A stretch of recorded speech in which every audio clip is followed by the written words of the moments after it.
नमस्कार दोस्तों। तो बजट 2023-24, जी हाँ, इस बार जो भारत सरकार ने बजट प्रस्तुत किया वह किसी भी एग्जाम के लिए 2 से 4 नंबर बेहद ही इंपॉर्टेंट बनने वाला है, बेहद ही इंपॉर्टेंट बनने वाला। अब ऐसे समय में जब आपको बजट के बारे में, ठीक है ना, जब बजट के बारे में बात किया जाए तो ये निश्चित तौर पे मन में क्यूरियोसिटी आती है या कि कैसे कितने नंबर का इंपॉर्टेंट रहेगा। और इन्हीं सारी चीज़ों को ध्यान में रखते हुए, आपके वनडे एग्जाम को ध्यान में रखते हुए आज मैंने एक स्पेशल सेशन आपके लिए रखा, बजट सत्र 2023-24। क्या हुआ सस्ता, क्या हुआ महंगा, यह तो हम लोग के दिनचर्या के जो रोजमर्रा की जीवन है उसके लिए जरूरी है। आज के सेशन में मैं आपके साथ 3 महत्वपूर्ण पहलू पे डिस्कस करूंगा। मैं उम्मीद करता हूं कि मेरे सारे छात्र, मेरे सुनने वाले जो भी लोग हैं जो एग्जाम ओरिएंटेड हैं और जो जानकारी के लिए सुन रहे हैं वो एक अलग बात होगी, लेकिन जो जानकारी के लिए सुन रहे हैं इस वीडियो को वो तो ठीक है, रिलैक्स होकर के सुन लें। बट मेरे स्टूडेंट्स, आपके लिए मैं आपको बता दूं कि पहले थ्योरेटिकल होगा, फिर इस पे 50 बेस्ट एमसीक्यू की भी बात की जाएगी। आज के सेशन में मैं पूरे विश्वास के साथ कह सकता हूं 2 से 4 नंबर बजट में सबसे इंपॉर्टेंट क्वेश्चन बनने वाले हैं। तो क्या आप तैयार हैं बजट के सेशन को आज हैंडल करने के लिए? और हम लोग आज मैं ये मान के चलूंगा कि आप 10वीं पास हैं या ग्रेजुएट हैं इकोनॉमिक्स से, या फिर आप 90 वर्ष के कोई बुजुर्ग व्यक्ति भी कोई इनमें से है जो मुझे देख रहा है, सबके लिए आसान भाषा में बजट क्या हो सकता है उस पर बात करेंगे। तो शुरुआत करते हैं बजट की, लेकिन उससे पहले आपसे एक रिक्वेस्ट करेंगे, अड्डा के ऐप को जरूर डाउनलोड करें और एसएससी अड्डा 24/7 यूट्यूब चैनल अगर सब्सक्राइब नहीं किया है तो सब्सक्राइब कर लें। और बात है भारत के बजट की, तो सबसे पहली बात हम करेंगे तिरंगे को सलाम। और शुरुआत करते हैं आज के सेशन की। बहुत ध्यान से पेन कॉपी लेकर के बहुत सारे की पॉइंट्स आएंगे, पहले उनको समझेंगे। और एक इंफॉर्मेशन आपके लिए और है, करंट अफेयर की बुक। जी हाँ, मेरे बहुत सारे स्टूडेंट्स इस बात को हमेशा पूछते आए कि सर आपकी बुक बहुत दिनों से टल रही है, कब आ रही है आपकी बुक? अब मैं आपको बता सकता हूं, कल शाम, ठीक है ना, कल शाम 7:40 7:40, ठीक है ना, 7:40 PM पर यह बुक क्या हो रही है, लॉन्च हो रही है कल शाम 7:40 पे। सारे 10 मिनट शो हैं। याद रखना, ये आज तक की अपडेटेड बुक है, बजट को भी मैंने इसमें इंक्लूड कर लिया। आज तक की अपडेटेड बुक बजट को भी मैंने इसमें इंक्लूड कर लिया है। चलिए शुरुआत करते हैं अपने इस सेशन की, ठीक है, अपने इस सेशन की, और देखते हैं कि आज के सेशन में क्या बढ़िया रहेगा। सभी लोग रेडी हो? याद रखना 2 से 4 नंबर इकोनॉमिक्स के करंट अफेयर के पक्के। सबसे पहले बजट 2023-24 पे यदि हम लोग अपनी निगाह डालें और देखें कि कैसे क्या रहा, तो निर्मला सीतारमण जी ने इसे बजट को प्रस्तुत किया।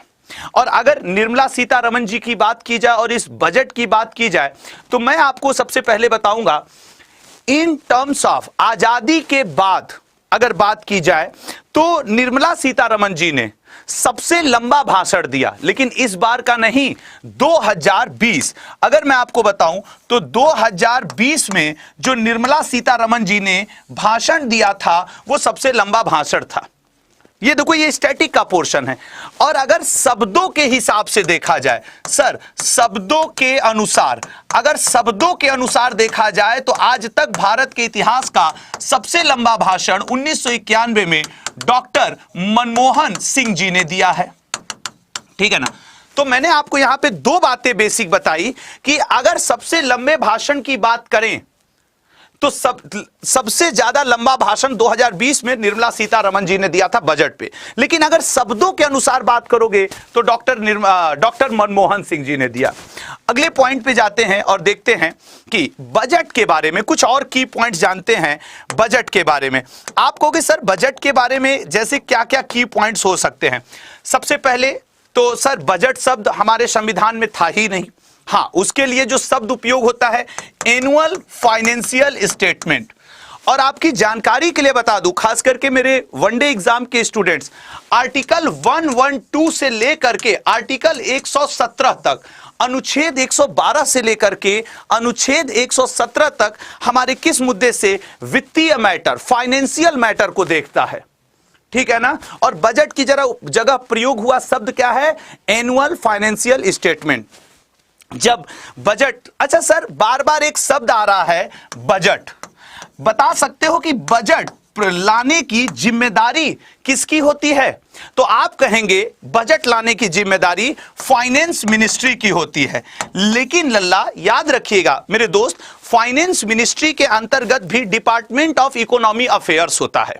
फाइनेंस मिनिस्ट्री के अंतर्गत department of economy affairs, department of economy affairs के अंदर एक डिपार्टमेंट होता है जिसे हम कहते हैं बजट डिवीजन। बजट डिवीजन नाम का जो विभाग होता है, यह मुख्य रूप से भारत का बजट लाता है। अब अगर आपसे कोई क्वेश्चन करे कि भारत का बजट कौन सा मंत्रालय प्रस्तुत या डिपार्टमेंट प्रस्तुत करता है, तो आपका आंसर होना चाहिए फाइनेंस मिनिस्ट्री के अंतर्गत एक डिपार्टमेंट होता है, डिपार्टमेंट ऑफ इकोनॉमी अफेयर। उस डिपार्टमेंट ऑफ इकोनॉमी अफेयर का एक छोटा सा डिपार्टमेंट होता है बजट डिवीजन। बजट डिवीजन के ये लोग हैं जो इस बजट को तैयार करते हैं। क्लियर है?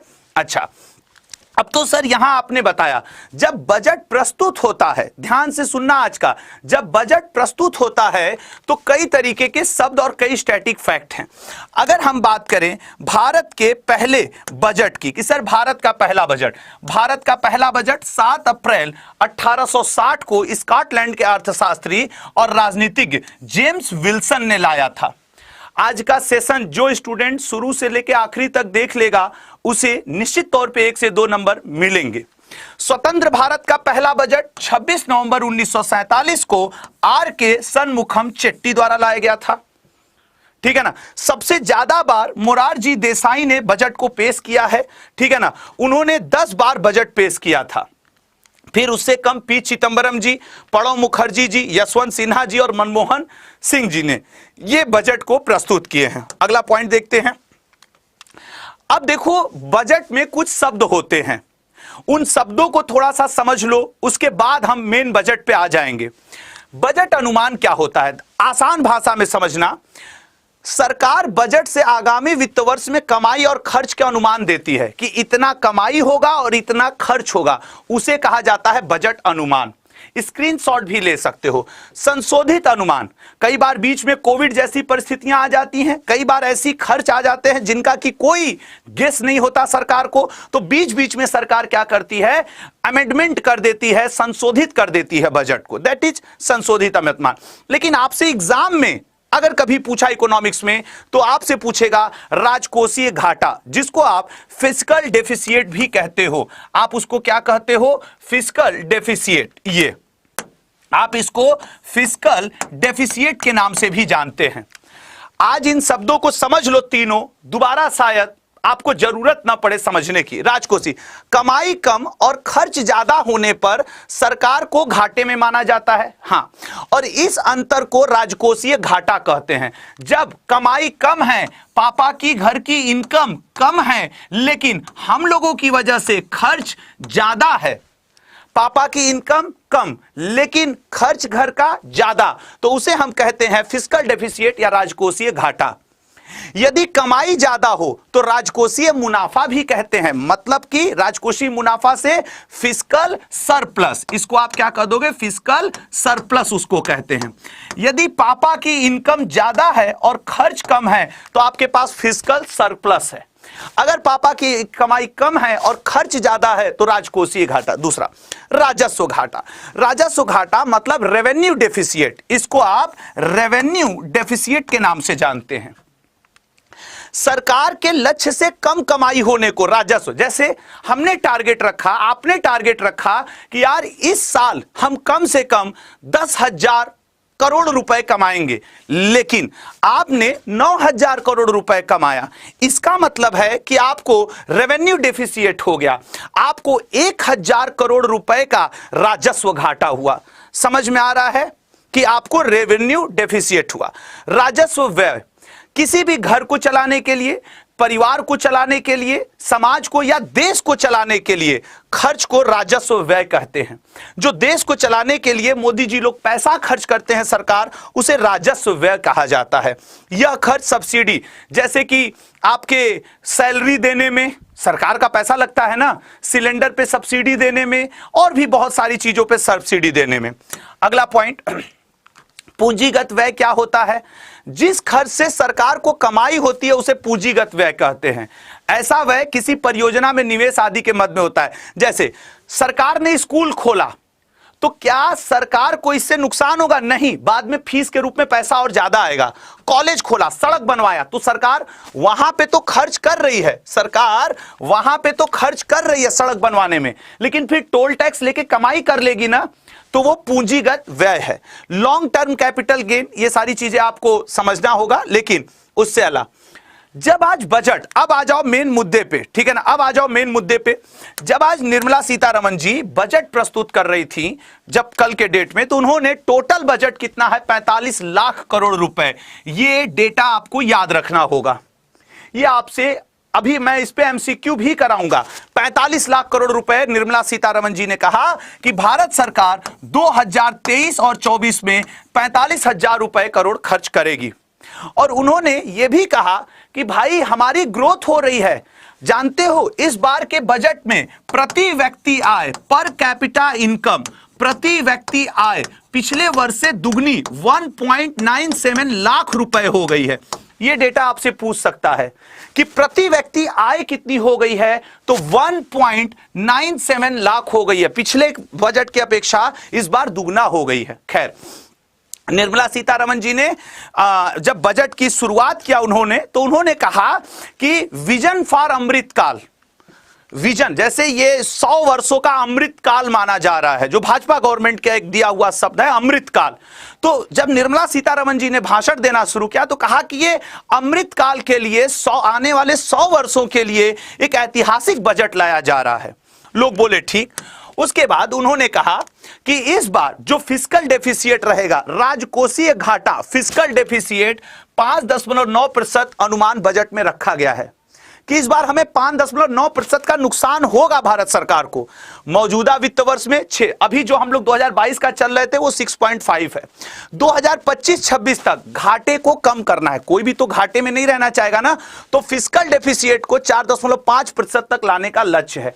ये 3 डेटा आपको याद होने चाहिए कि भारत सरकार को बजट में क्या अनुमान है कि इस बार कितना प्रतिशत नुकसान होगा। तो भारत सरकार कहती है 5.9%, कहती है कि हम कोशिश करेंगे कि हमारा नुकसान 4.5% तक आ जाए, और वर्तमान में चल कितना रहा है? 6.5। अच्छा, कुछ प्रमुख योजनाओं के लिए आवंटन, मैं ये इसलिए लाया हूं क्योंकि वो पूछता है कि किस योजना, कुछ 5 ऐसी प्रमुख योजना हैं जो आपको याद करना पड़ेगा, कि आपसे डायरेक्ट पूछेगा दवा वगैरह के लिए, कोविड के बाद से दवा वगैरह के लिए। देखो 2022-23 में 100 करोड़ रुपए था, बहुत ध्यान से समझना, इसको हल्के में मत लेना। लेकिन कोविड के बाद स्थिति लगा कि मेडिकल पे खर्च करना चाहिए, तो 2023-24 में 1250 करोड़ रुपए। आपको ये डेटा याद रखना होगा, ये डाटा याद रखना होगा। डायरेक्ट क्वेश्चन आएगा आपके पेपर में, फार्मास्यूटिकल इंडस्ट्री पे कितना। प्रधानमंत्री आवास योजना पिछली बार 48,000 करोड़ रुपए था, लेकिन इस बार 79,500 करोड़ रुपए है। अगला पॉइंट देखिएगा, स्क्रीनशॉट लो या इसका पीडीएफ। एकलव्य मॉडल आवासीय स्कूल, जब आज निर्मला सीतारमण जी कल जब भाषण दे रही थी तो उन्होंने प्रिमिटिव ट्राइबल वनलेबर ग्रुप के लिए जो जनजाति समूह है, आप देखते होंगे आपके शहर में ओवरब्रिज के नीचे, रोड के किनारे झुकी झोपड़ी बना करके अस्थायी तौर पे बहुत सारे ऐसे आदिवासी लोग रहते हैं। उन्हीं के शिक्षा के विकास के लिए एकलव्य मॉडल आवासीय स्कूल आया था। इस बार उसका बजट बढ़ गया है। जल जीवन मिशन मोस्ट इंपॉर्टेंट बनेगा कि जल जीवन मिशन के लिए भारत सरकार कितना पैसे दे रही है, तो करीब करीब इकाई, दहाई, सैकड़ा, हजार, 10,000, 70,000 करोड़ रुपए। जो स्टूडेंट इसको ध्यान से या मेरे दोस्त नहीं सुन रहे हैं वो गलत कर रहे हैं। देखना, डायरेक्ट पूछेगा कि 2023-24 के बजट में भारत सरकार ने जल जीवन मिशन के लिए कितने हजार करोड़ रुपए दिए। अगले पॉइंट पे आते हैं, ईवी, इलेक्ट्रॉनिक व्हीकल। आप देख रहे हो कि जो हमारे परिवहन मंत्री नितिन गडकरी जी हैं, उन्होंने कई साल से, पिछले 1-2 साल से परिवहन को इलेक्ट्रॉनिक, ताकि प्रदूषण घटे, तो इस बार इलेक्ट्रॉनिक व्हीकल के लिए ये, और मैंने कुछ प्रमुख योजनाओं के ही आवंटन लाए हैं जो आपसे पूछेगा। पूर्वोत्तर, नॉर्थ ईस्ट में इंफ्रास्ट्रक्चर विकास योजना 2491 करोड़ रुपए। अच्छा, ये तो योजनाओं के लिए पैसा था। अब आपके पेपर को अगर टफ किया या बजट को आप समझें तो प्रमुख मंत्रालय सबसे ज्यादा, आपको ये 3 सीक्वेंस याद रखना है। आपसे पूछेगा किस मंत्रालय को सर्वाधिक रुपए दिए गए हैं, याद रखिएगा रक्षा मंत्रालय को सबसे ज्यादा, एग्जैक्ट 5 देखो टोटल 45 लाख करोड़ रुपए का बजट है, 45 लाख करोड़ रुपए का। उस 45 लाख करोड़ रुपए में सबसे ज्यादा डिफेंस को दिया गया, हमारी सेना को दिया गया, जो कि एक अच्छा कदम है।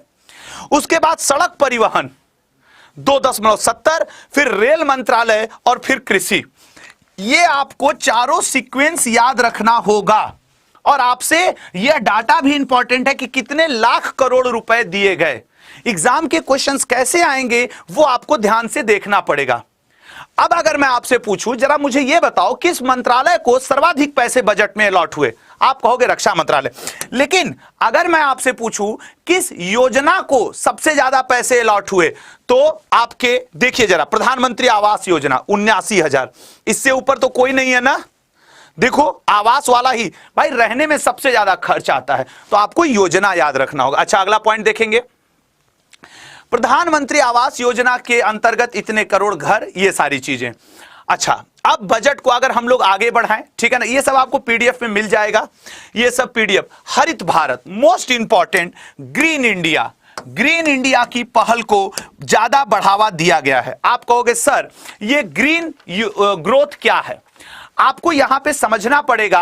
भारत सरकार कार्बन का उत्सर्जन इस बजट में बोली है 2070 तक हम नेट जीरो कर देंगे।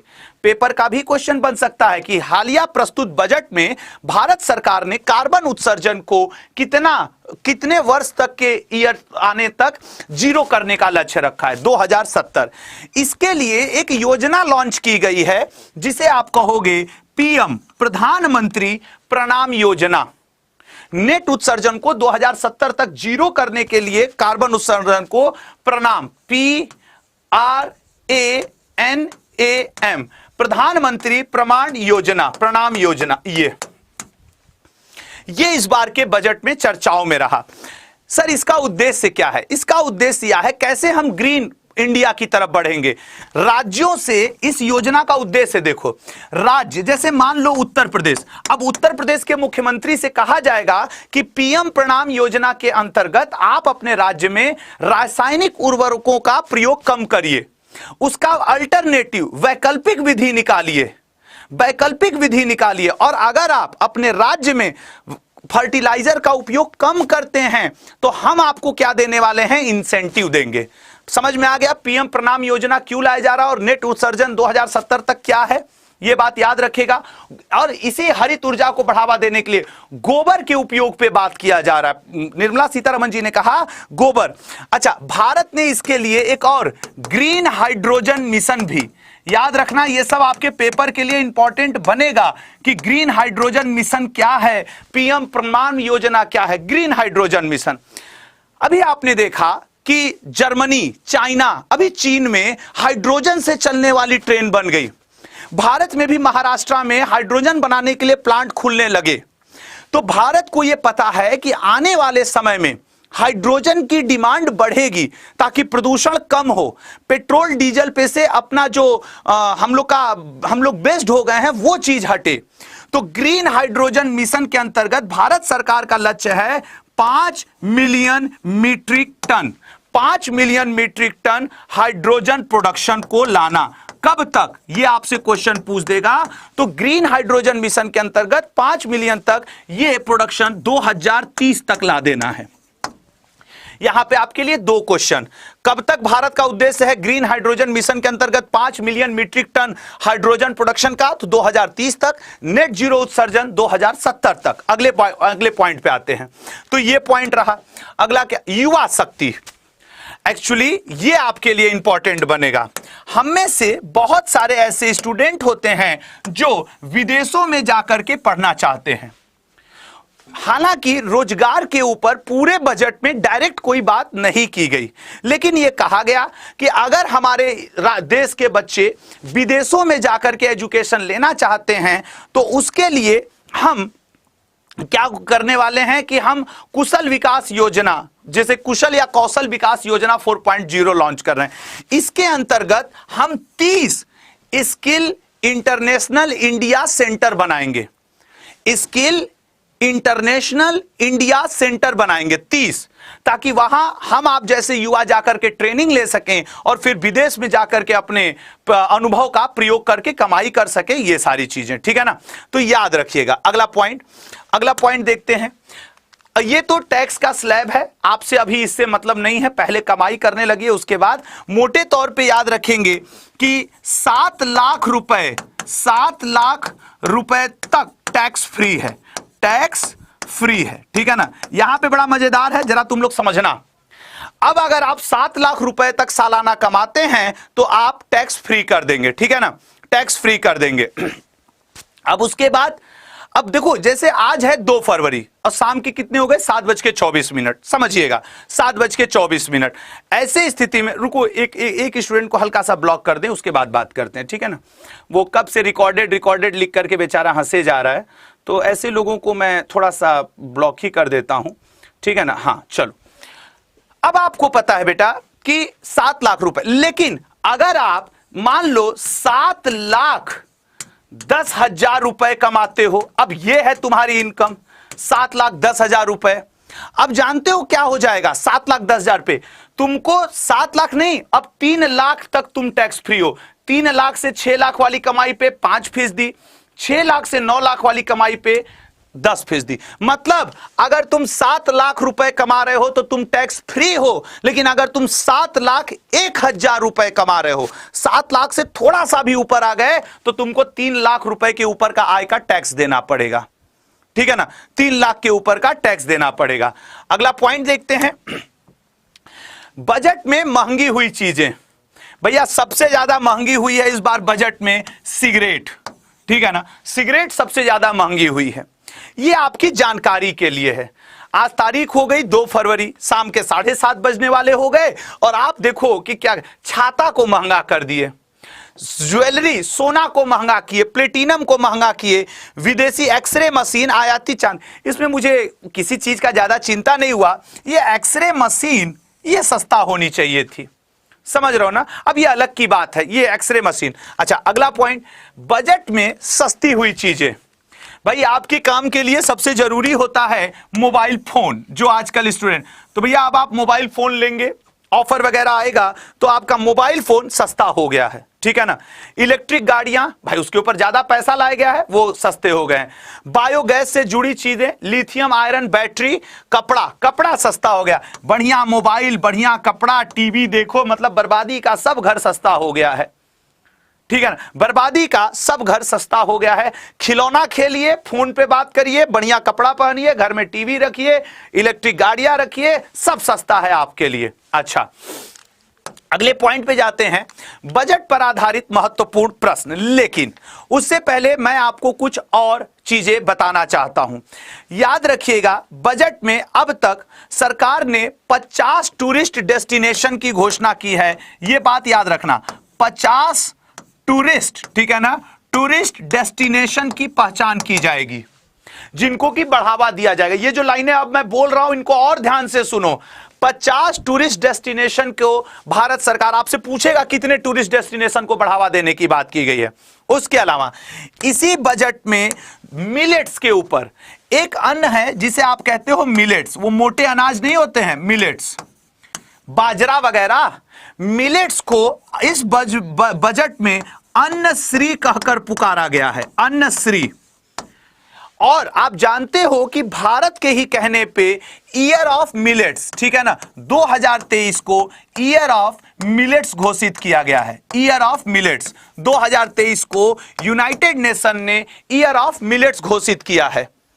आपसे पेपर में पूछ देगा किस अन्न को निर्मला सीतारमण जी ने कल 1 फरवरी को प्रस्तुत बजट में अन्न श्री का नाम दिया है मिलेट्स।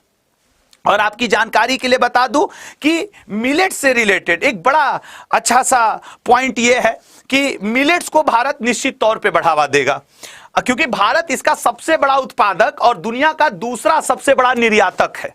सबसे बड़ा उत्पादक भारत है। इससे उसने कहा है कि भूखमरी को कम करने में मदद मिलेगी।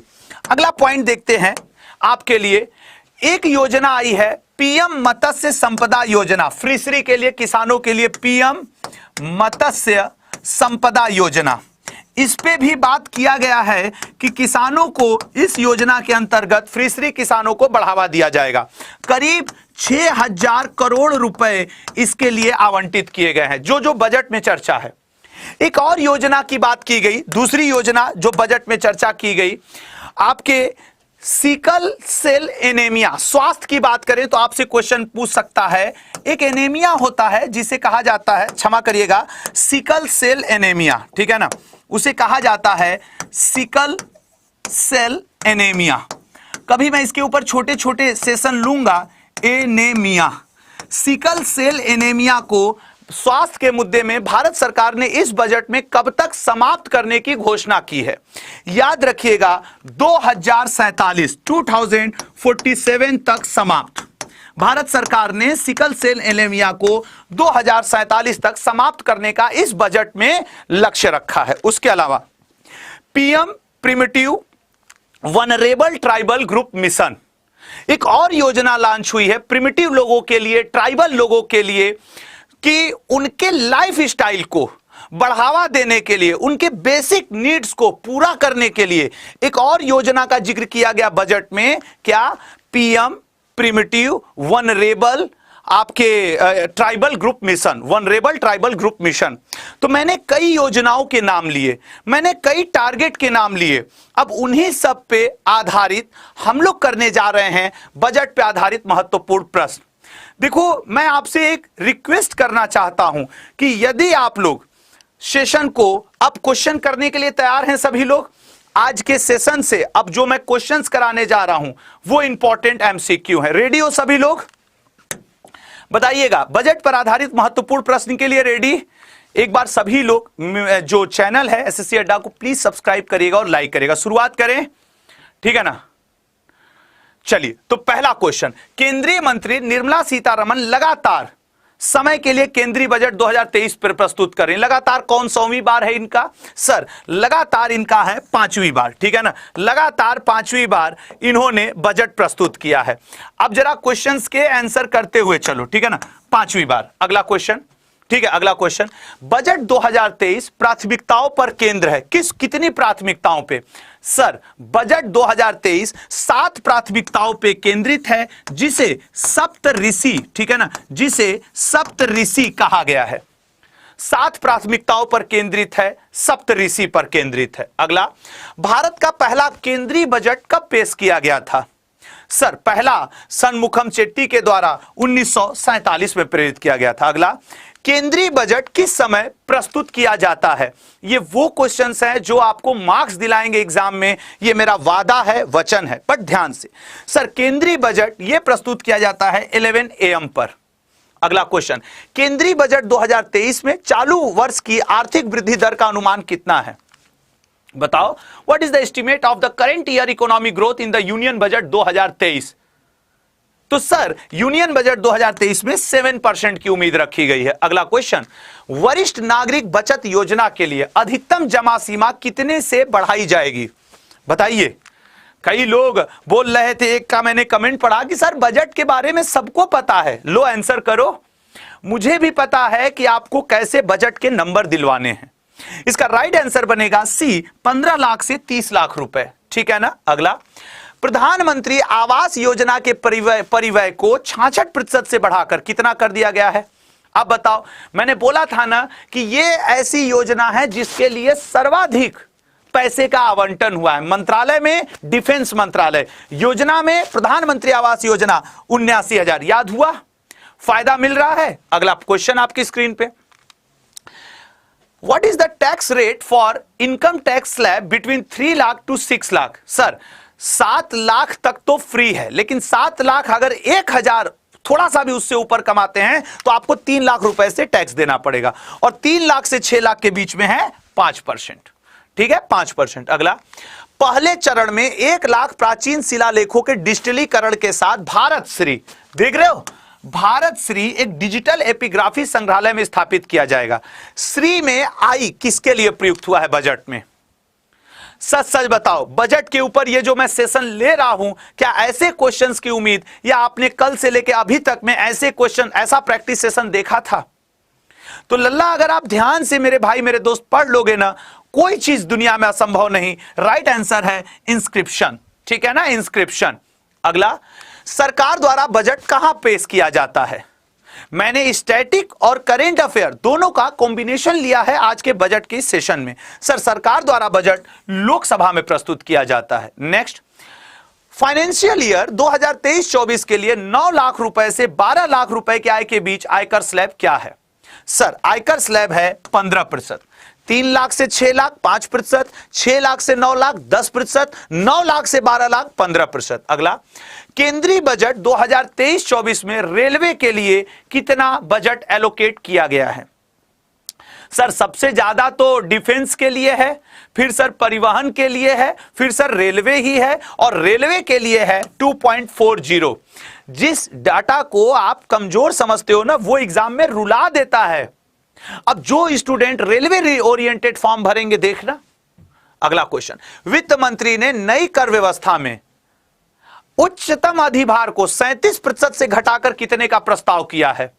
ठीक है ना, तो 37% से घटाकर के बी ऑप्शन 25% किया है।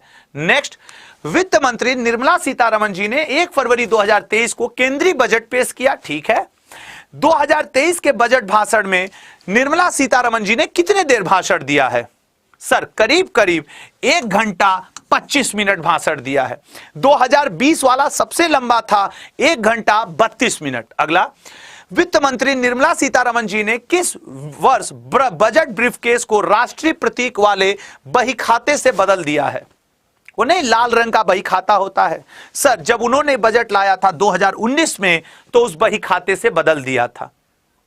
अगला क्वेश्चन, फाइनेंशियल ईयर 2024 के लिए सकल घरेलू उत्पाद ग्रास डोमेस्टिक जो प्रोडक्शन है, राजकोषीय घाटे का अनुमान कितना है? बताइए।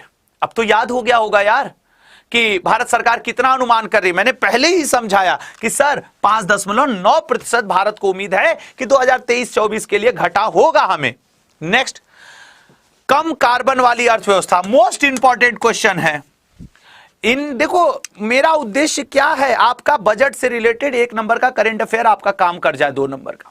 कम कार्बन वाली अर्थव्यवस्था को स्थानांतरित करने और जीवाश्म ईंधन पर निर्भरता कम करने के लिए राष्ट्रीय हरित हाइड्रोजन मिशन के लिए कितना पैसा अलॉट किया गया? बताइएगा। हरित हाइड्रोजन मिशन, सर, हरित हाइड्रोजन मिशन के लिए 19,700 करोड़ रुपए, 19,700। ठीक है ना। अगला क्वेश्चन, आज के सेशन में, ठीक है ना, आज के सेशन में विश्वास करना आपका नंबर काफी छुपा हुआ है। रक्षा मंत्रालय को सबसे बड़ा बजट दिया गया है। ठीक है ना, पिछले वर्ष 5.25 लाख करोड़ रुपए था, लेकिन 2023-24 में अगर आपसे पूछे किस मंत्रालय को सबसे ज्यादा बजट दिया गया है, रक्षा को। कितना कर दिया गया सर? इस बार किया गया है 5.94। अब देखो, यही क्वेश्चन आपसे परसेंटेज में भी पूछ सकता है कि 2022-23 में 5.25 लाख करोड़ रुपए था, ये इतना है, ये मतलब कितने प्रतिशत किया गया है? प्रतिशत में भी ये क्वेश्चन आएगा। अगला क्वेश्चन, किस देश ने सबसे पहले बजट पेश किया? बताओ, विश्व का पहला देश जिसने सबसे पहले बजट पेश किया है। तो सर, सबसे पहले बजट पेश किया है इंग्लैंड ने। क्लियर है, इंग्लैंड ने। अगला, भारतीय संविधान के किस आर्टिकल के अनुसार 1 वर्ष के केंद्रीय बजट को वार्षिक वित्तीय विवरण कहा जाता है? Annual financial statement. मैंने पहले ही कहा कि बजट जैसा कोई शब्द नहीं, आपको बड़े अच्छे से पता होगा। Sir, annual financial statement article 112। Next, budget पर आधारित स्टैटिक के महत्वपूर्ण प्रश्न करंट के हुए। आइए, बजट शब्द का क्या मतलब होता है? बताइए, बजट शब्द का क्या मतलब? सर, बजट ये आया बजूते शब्द से, चमड़े का थैला होता है। भारतीय बजट व्यवस्था का जनक किसे माना जाता है? न सिर्फ करंट अफेयर, स्टैटिक जीके का भी एक महत्वपूर्ण रोल है आपके एग्जाम में, आपके दैनिक कंपटीशन में। जनक माना जाता है जेम्स विल्सन को। नेक्स्ट, बजट शब्द की उत्पत्ति किस भाषा से हुई है? अब स्टैटिक का हम लोग प्रैक्टिस कर रहे हैं।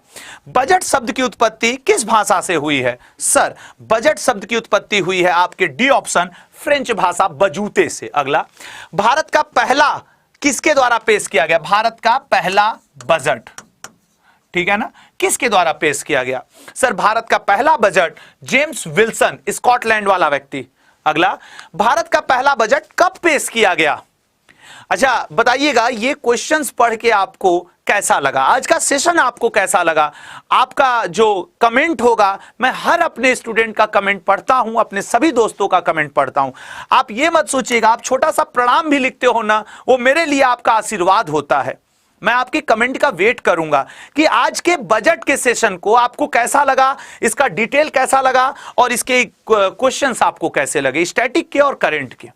संविधान के किस आर्टिकल में बजट शब्द का? सर, बजट शब्द का किसी भी आर्टिकल में उल्लेख नहीं मिलता है, ठीक है, किसी भी। अगला, संविधान में बजट शब्द की जगह क्या इस्तेमाल किया गया है? Sir, annual financial statement. दोनों एक ही चीज है, इसलिए इसको उपयुक्त दोनों,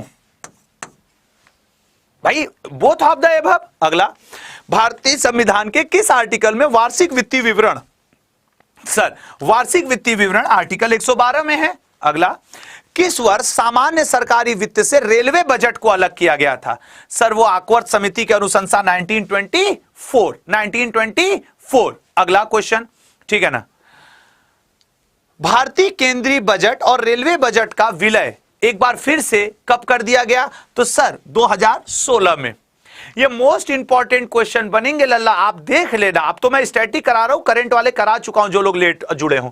बजट किसके द्वारा तैयार किया जाता है? सर, बजट मैंने आपको पहले ही कहा कि यदि आप बजट की बात करोगे तो बजट को फाइनेंस मिनिस्ट्री के अंतर्गत एक डिपार्टमेंट होता है बजट डिवीजन, बजट डिवीजन लाता है, लेकिन क्वेश्चन के हिसाब से आप फाइनेंस मिनिस्ट्री टिक करके आगे बढ़ेंगे। अगला, आजाद भारत का पहला बजट। सर, सभी को पता है आर के सन्मुखम चेट्टी। चूंकि ये क्वेश्चन आसान है इसलिए इस पे ज्यादा समय नहीं देंगे। अगला क्वेश्चन, भारत का पहला पेपरलेस बजट कौन सा था? बताइएगा, भारत का पहला पेपरलेस बजट कौन सा था? अब दिल से बताओ, इस बजट के क्लास की जरूरत थी कि नहीं थी? तो भारत का पहला पेपरलेस बजट था 2021-22, ठीक है, 2021-22। अगला, आजाद भारत का पहला बजट कब पेश किया गया था? ठीक है ना, आजाद भारत का पहला बजट, आजाद भारत का पहला बजट 26 नवंबर 1947। अगला, अभी तक कितनी बार पेपरलेस बजट को पेश किया जा चुका है? सर, 2019 में आया था, इसका मतलब है कि 3 बार। पहली बार 2019 में ही आया था ना। अगला क्वेश्चन, भारत की पहली पूर्णकालिक महिला वित्त, ऐसे तो इंदिरा गांधी जी ने भी बजट को प्रस्तुत किया है ना इंदिरा गांधी जी ने, लेकिन वो महिला जो फाइनेंस मिनिस्टर और बजट लाई, निर्मला सीतारमण जी, ठीक है ना, निर्मला सीतारमण जी। भारत की पहली महिला वित्त मंत्री कौन है? सर, पहली महिला वित्त मंत्री हैं इंदिरा गांधी जी। ये रही हैं वित्त मंत्री, ये भी बात याद रखना, ऐसा नहीं है कि ये सिर्फ प्रधानमंत्री ही रही हैं। अगला, इसी में डाल देते निर्मला सीतारमण तो बस धड़ से सब लोग टिक मार देते। अगला, बजट में क्या होता है? बताओ, बजट एक्चुअली होता क्या है? और मुझे क्षमा करिएगा, कुछ क्वेश्चन यहां पे इंग्लिश में ट्रांसलेट नहीं हो पाए, इसलिए उसके लिए क्षमा करिएगा। उपयुक्त सब, ऑल ऑफ द अबव। अगला, लगातार 5वीं बार बजट पेश करने वाली पहली महिला वित्त मंत्री कौन है? सर, निर्मला सीतारमण जी। अगला, भारत में किस प्रकार बजट प्रस्तुत नहीं किया जाता? भारत में कभी भी आरक्षित बजट प्रस्तुत नहीं किया जाता। नेक्स्ट, भारत का शून्य बेस बजट का प्रयोग पहली बार कब किया गया था? शून्य बेस बजट, ये क्वेश्चन कभी सोचे थे लल्ला कि ऐसा भी क्वेश्चन बजट में है? तो इसको आपको ना 1987 में पढ़ना पड़ेगा। और ये क्वेश्चन आपको कहां से मिलेंगे, कैसे इसकी पीडीएफ मिलेगी, वो भी अभी बात होगा। भारत में सबसे लंबा बजट भाषण किसके द्वारा दिया गया? मैंने हमेशा से आपको बताया कि सबसे लंबा भाषण बजट निर्मला सीतारमण जी ने इन टर्म्स ऑफ टाइम, लेकिन अगर शब्दों के हिसाब से देखेंगे तो 1991 में मनमोहन सिंह जी ने दिया था। टाइम के हिसाब से देखेंगे तो निर्मला सीतारमण जी ने 2020 में दिया था। और अगर शब्दों के हिसाब से देखेंगे तो 1991 में आदरणीय मनमोहन सिंह जी ने दिया था बजट को, ठीक है ना। अगला, भारत के कितने प्रधानमंत्रियों ने प्रधानमंत्री रहते हुए बजट पेश किया है? ठीक है ना, बताइएगा भारत के कितने। दिल से आज कमेंट करना कि पूरे YouTube पे आपको ऐसा बजट का थियरी प्लस इस तरीके के क्वेश्चंस कहां मिले। इसका राइट आंसर मिलेगा 3, क्योंकि यार मुझे ना YouTube से आपका एक मोटिवेशन मिलता है। आपके सभी स्टूडेंट के मैं एक एक कमेंट को पढ़ता हूं। रात में सोने से पहले मैं अपने डेली सुबह, याद रखिएगा मेरी करंट अफेयर की क्लास डेली सुबह 8 AM पे चलती है, डेली सुबह, और जीएस की क्लास मेरी 7 PM पर चलती है डेली। तो आप मेरे साथ डेली सुबह 8 बजे करंट अफेयर के लिए जुड़ सकते हैं। इसका राइट आंसर है जॉन मथाई। नेक्स्ट क्वेश्चन, गणतंत्र भारत का पहला बजट कब प्रस्तुत किया गया था? अभी हम लोग 26 जनवरी 1950, सर गणतंत्र भारत का पहला बजट 28 फरवरी 1950। सोचो ये कितना इंपॉर्टेंट डेटा है, याद है किसी को? ठीक है ना, किसके द्वारा सबसे अधिक बार बजट? सर वो 10 बार मोरारजी देसाई, ठीक है ना, 10 बार मोरारजी देसाई। अगला, 2017 से पहले बजट किस तारीख को पेश किया जाता था? सर वो फरवरी के अंत में होता था ना। यस, फरवरी के अंत में। 2017 के बाद से हुआ कि अब 1 फरवरी को होगा, ठीक है ना, 2017 के बाद से हुआ कि अब 1 फरवरी को होगा, ठीक है। अगला पॉइंट, 2017 के बाद बजट किस तारीख को प्रस्तुत किया जाता है? इन क्वेश्चंस को हल्के में मत लेना।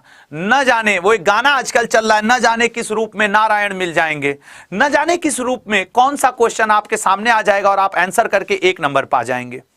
तो मेरा इस समय जो नारायण है वो आप हैं कि भैया आप सिलेक्शन ले लो, ठीक है ना। हो सकता है आप ही मेरे लिए भगवान का रूप हो जिसकी मुझे सेवा करने का अवसर मिला हो कि यार आशु इस माध्यम से सेवा करो। तो यार प्लीज इस बार आपको सिलेक्शन लेना है। अंतरिम बजट को क्या कहा जाता है? सर अंतरिम बजट को मिनी बजट या वोट ऑन अकाउंट दोनों कहा जाता है, इंटरिम बजट को, ठीक है ना। अगला, gender link budget statement Bharat के केंद्रीय बजट में किस वर्ष प्रस्तुत हुआ? केंद्रीय, ठीक है ना, बताइएगा। सोचा था आपने, सोचा था ये क्वेश्चन? सर इसका राइट आंसर है बी ऑप्शन, 2005-6 में। नेक्स्ट, तो ये अच्छा एक इंफॉर्मेशन है, कल शाम 7:40 पर मैं ये अपनी करेंट अफेयर की बुक लॉन्च कर रहा हूं। कल शाम 7:40 PM पर आपके लिए मैं करेंट अफेयर का पूरा वार्षिकांक लेके आ रहा हूं। आज मैंने जितना बजट पढ़ाया उसके क्वेश्चन तक इस बुक में अपडेट मिलेंगे आपको, ठीक है ना। उसके भी क्वेश्चंस आपको इस बुक में यहां पे अपडेट मिलेंगे, बजट 2023-24। अब आप समझ सकते हैं कि यह बुक कितनी लेटेस्ट है। दोस्तों आपके प्यार और आपके सपोर्ट से कल मैं ये बुक लॉन्च करने जा रहा हूं।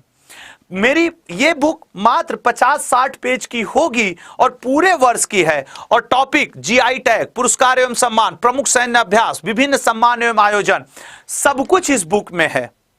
दोस्तों मैं अपने लाइफ में पहली बार करंट अफेयर की बुक लॉन्च करने जा रहा हूं। यदि आपका हेल्प रहा, आपका सहयोग रहा तो ये आगे भी लॉन्च होगा। आपसे एक रिक्वेस्ट है कि प्लीज और प्लीज कल शाम 7:40 पे आप सभी उपस्थित रहेंगे। ये बुक कल लॉन्च होगी, ठीक है ना, कल ये बुक लॉन्च होने वाली है लल्ला, इस बात को आप याद रखिएगा, लॉन्च होगी, ठीक है ना, कल लॉन्च होगी ये बुक, कल लॉन्च होगी। तो क्या मैं उम्मीद करूं कि कल शाम आप लोग अपने हाथ से इस बुक को लॉन्च करेंगे?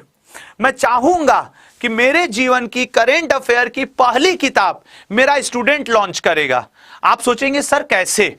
बेटा मैं कोई एक ऐसा शब्द दूंगा जिसको आप लोग बुक पे लिखोगे, उसके बाद जब स्क्रीन पे कमेंट करोगे तो ये बुक लॉन्च होगी, ठीक है ना। जब आप लोग कल आदेश करोगे, मेरा आपसे एक रिक्वेस्ट है, आपने हमसे बहुत दिनों से पढ़ा होगा और बहुत सारे लोग नहीं भी पढ़े होंगे, लेकिन यार कल आपकी मदद, आपका सपोर्ट, आपका प्यार मुझे चाहिए इस बुक लॉन्चिंग पे।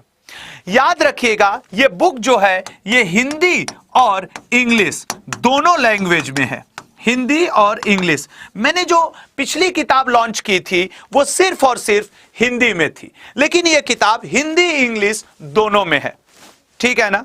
और पैसे की चिंता मत करना, जब मैं खड़ा हूं तो पैसा इतना कम होगा कि तुम अपने पॉकेट मनी से दे लोगे, ठीक है। कल ये बुक लॉन्च होगी। अच्छा एक बार सब लोग 740 लिखो, 740, ठीक है ना, 740।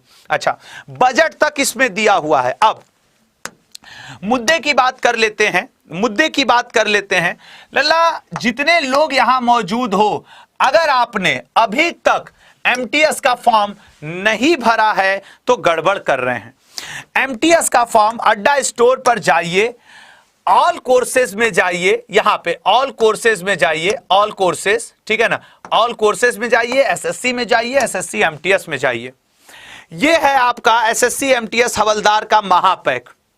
आपकी जानकारी के लिए बताऊं कि एमटीएस जिसके फॉर्म भरने की लास्ट डेट 17 फरवरी है, 10वीं पास योग्यता है, मुख्य रूप से 2 सब्जेक्ट जीएस और इंग्लिश आ रहे हैं। पूछा तो रीजनिंग और मैथ भी जाएगा, लेकिन वो क्वालिफाइंग इन नेचर है, निगेटिव मार्किंग उसमें नहीं है। और आपको पढ़ना तो रीजनिंग और मैथ भी है, 12 क्वेश्चन करने हैं, लेकिन आपको पढ़ना तो पड़ेगा, चाहे 1 क्वेश्चन करना हो चाहे 12, भले निगेटिव मार्किंग ना हो। खैर, इस एसएससी एमटीएस हवलदार में मैं आपके लिए वचन देने को तैयार हूं कि मेरा जो स्टूडेंट इस बैच से जुड़ेगा, अभी आपके लिए 10 फरवरी को इसमें बैच जुड़ने वाला है, 27 जनवरी से एक बैच इसमें जुड़ चुका है। इस महापैक में आपको 239 टेस्ट सीरीज मिल रहा है। जून में एमटीएस की वैकेंसी फिर आएगी, चाहोगे तो एक नौकरी ले लोगे। सर 4448 इसमें वीडियो शामिल किए गए हैं। इन वीडियो से लल्ला ये वो वीडियो हैं एमटीएस के जो सिलेक्टेड स्टूडेंट देख देख करके सेलेक्ट हुए हैं। 500 से ज्यादा आवर की इसमें क्लास हैं और 200 से ज्यादा इसमें ई बुक्स हैं। ई बुक्स मतलब डिजिटल फॉर्म में आपकी किताबें। मैं आपको बता दूं, एमटीएस का एग्जाम आपके अप्रैल में होगा और आपको भी पता, हमें भी पता, खेल है जीएस और इंग्लिश का। मुख्य रूप से जीएस जो कि एक मात्र सब्जेक्ट नहीं, अपने अंदर 7 सब्जेक्ट समेटा हुआ है। मेरी सुबह की करंट अफेयर की 8 बजे की क्लास मत छोड़ना जब तक एमटीएस में क्वालिफाई ना हो जाओ। मैं वादा करता हूं तुम्हारे सारे नंबर सुबह की 8 बजे क्लास और शाम 7 बजे से एमसीक्यू वाले प्रैक्टिस हो जाएंगे।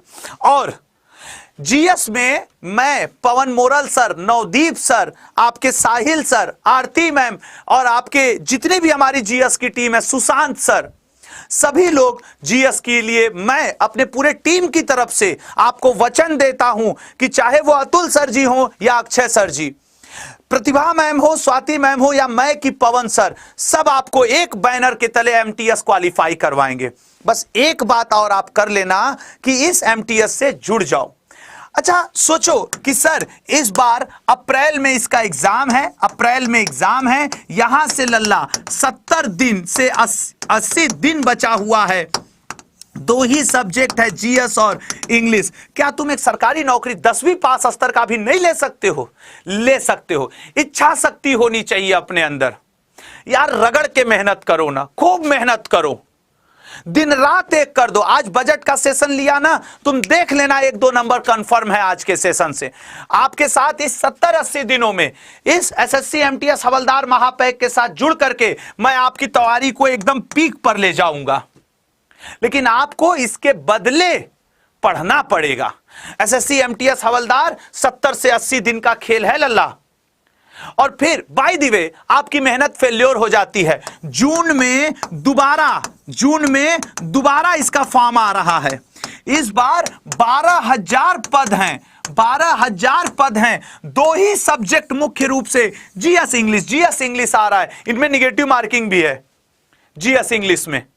यार नहीं कर लोगे, दिल से बताना, बेईमानी मत करना अपने आप के साथ, अपनी आत्मा से आज बात करना, खुद से बात करना कि यार सर क्या गलत बोल रहे हैं। 70 से 80 दिन एमटीएस हवलदार के महापैक से जुड़ जाओ। इसमें टेस्ट सीरीज मिल रही है 239, रोज 2 टेस्ट दो, 4448 वीडियो मतलब 5000 वीडियो करीब करीब मिल रही हैं पढ़ने के लिए। हम लोग जो पेड बैच में पढ़ाते हैं वो भी आपको इसमें मिलेगा। अभी 10 फरवरी को एक बैच लॉन्च होगा, वो भी इसमें आपको मिलेगा।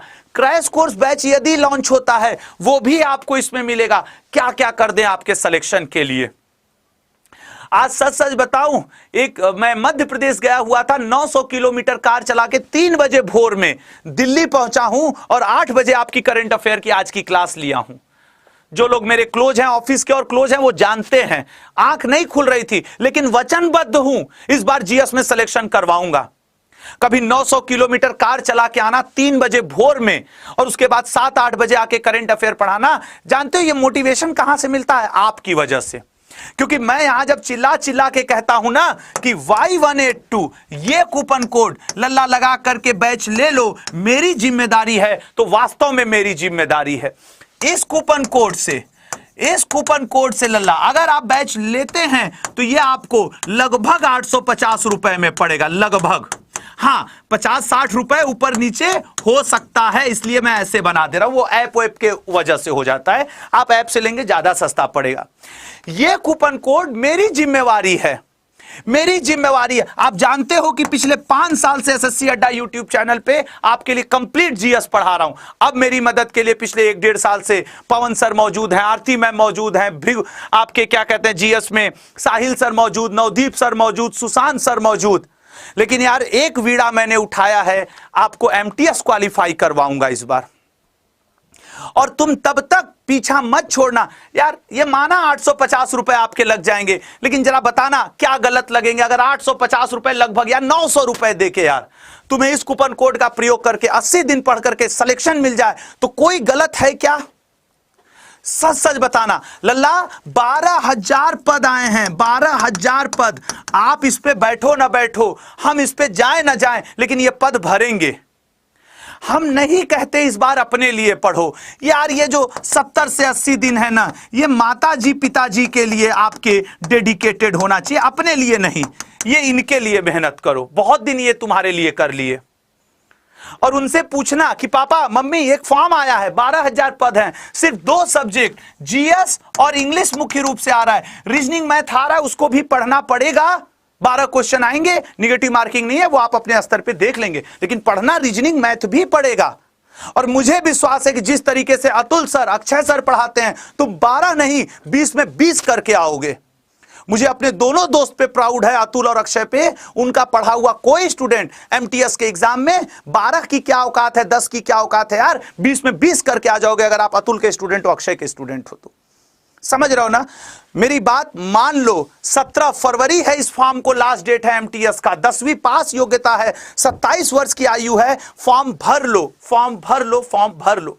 12 महीने इसकी वैलिडिटी है, जून में दोबारा वैकेंसी आ रही है। हम लोग गद्दार होते हैं, अपने आप से जिम्मेदार ठहराते हैं समाज को, रिश्तेदार को, नाते को, परिवार को, परिस्थितियों को। कोई परिस्थिति नहीं जिम्मेवार है तुम्हारी सरकारी नौकरी न लगने के लिए। अगर आपके माता पिता मेरी आवाज को सुन रहे हैं, अंकल आंटी सुनिए, 80 दिन है इसके पास, जीएस इंग्लिश 2 सब्जेक्ट आपके बिटिया या बेटवा को पढ़ना है, ये निकाल सकता है एग्जाम। अंकल आंटी प्लीज इसको समझाइए कि ये 100 रुपए का फॉर्म भरे।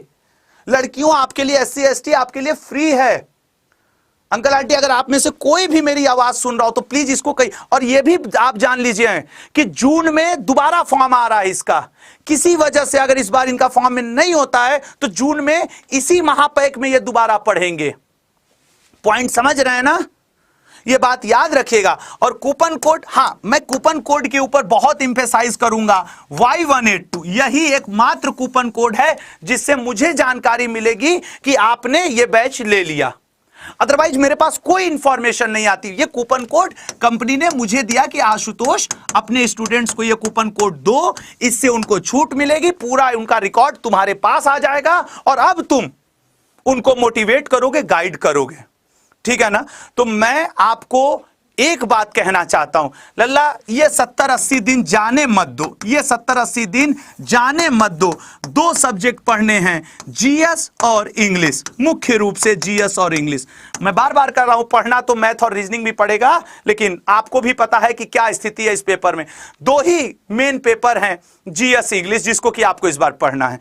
तो लल्ला पढ़ो, जम के पढ़ो, अपने लिए ना सही अपनों के लिए पढ़ो। ये एमटीएस इस बार अवसर है। मैं हमेशा अपने बात में कहता हूं, भगवान स्वयं पृथ्वी पे नहीं आएंगे, भगवान अवसर के रूप में आएंगे, और ये है वो अवसर, ये है वो अवसर। समझ रहे हो ना? तो जम के पढ़ो, जम के पढ़ो, जितना पढ़ सकते हो।